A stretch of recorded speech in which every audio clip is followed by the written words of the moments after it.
Parshas Chayei Sorah, the value of life. The Sedra opens up with the first posuk, Bereshis Kaf Gimel Posuk Aleph, Vayu Chayei Sorah, Me'ah Shana, Ve'esrim Shana, Ve'sheva Shanim, Shnei Chayei Sorah. Sorah lived 127 years. These are the years of the life of Sorah.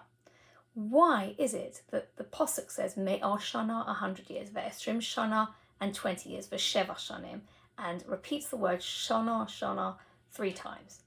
Rashi gives 2 explanations. And the second one, he says, is Kulon Shovin Latova. They were all equally good. Sorah lived for 127 years. There's another place in Tanakh where the number 127 is mentioned, and it's referred to in the Medrash Rabbah Nun Ches Gimel. We hear a story about Rabbi Akiva. Rabbi Akiva Yoshev v'Doresh.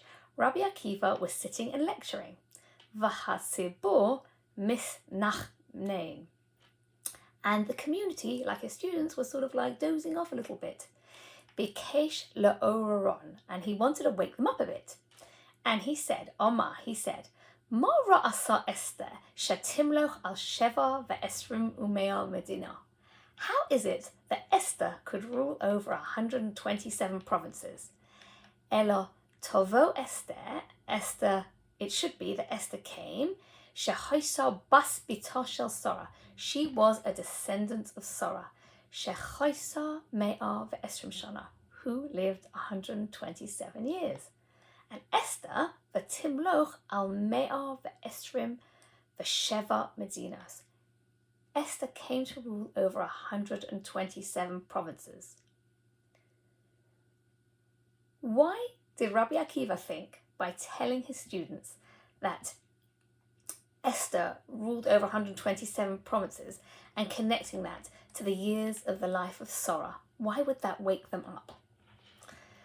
Rav Eliyahu Dessler, who passed away in 1953, in his Sfara Michtav Me'Eliyahu, he suggests that the virtue of Esther HaMalka was that she chose Sorah Imenu as her personal role model. Why did she choose Esther, who lived so many years before her?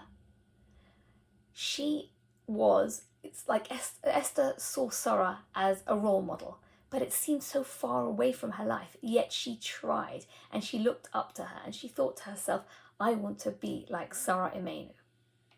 The Chidushei Harim, Rabbi Yitzchak Meir Alter, also of Rottenburg, who passed away in 1866, he said that Sorah lived every day of her life so carefully that her influence reached across the generations, even so far as it helped her descendant many, many years later to rule over one area or one province for every year of her life. Every year of Sorah's life gave Esther another city, each week another village, each day another neighborhood. A person might think to themselves, I'm living in the year 5782 from the year of creation. What can I live from people who lived so many years ago? They reached a spiritual level that I could possibly dream of. But this medrash, which Rabbi Akiva was quoted as teaching his students, is that the ripple effects of someone's life, you have no idea what you can achieve for your descendants many, many years later. What we can do, how we invest in our own lives, what ripple effect will that have on the generations that follow? Interesting to think about. There's a blogger who calls himself Chaim B. from Cedarhurst in the United States, and he discusses the eulogy that Avraham made for Sorah. In Bereshis Kaf Gimel Posuk Beis, we say, Vayovo Avraham lispod Sorah v'livkosa. Avraham came to eulogize Sorah and mourn and cry for her. The word livkosa is written in a very strange way. There's a little kaf. A kaf is an era. It's very easy for us to understand this today because we talk about font sizes, enlarged sizes, or superscript. It's interesting that it's very small. Sometimes we might want to shout about something and make it big and loud, and sometimes it's subtle and it's small and it draws our attention as well, even when things are subtle and small. We don't have to make a big noise. The Baal HaTurim explains the small kaf is because Sarah he didn't mourn excessively for Sarah because she was very old and her death was not unexpected. That's quite a hard thing to cope with, but Sarah's name was originally Sarai. Rashi explains that Sarai is the possessive, it's like mine, belonging to me, li velo acherim, a relationship that was originally exclusive to Abraham. When Sarai became Sarah, she became a princess to everybody. She became almost like a public persona. The Gur Aryeh explains that the name Sarah shows that she affected the entire world, and she, no less than Abraham, was involved in educating those people around her about monotheism. Rabbi Simcha Bunim Sofer, who passed away in 1906 in Pressburg, explained that when Sarah died, Abraham must have felt a great personal loss. Yet he put that in the background. His hesped was about Sarah, the public figure, not Sarai, his personal princess, his personal wife. She was a loss to society, and he perhaps gave the eulogy not because of his own personal inner pain and his personal life, his own wife, but he gave a public eulogy to the whole community. Rabbi Lord Jonathan Sacks passed away on Kaf Cheshvan, which falls out this year, the week of Chayei Sarah. Many people have read Rabbi Sacks's books and parsha sheets, and we know something of the public personality, the writer and the thinker.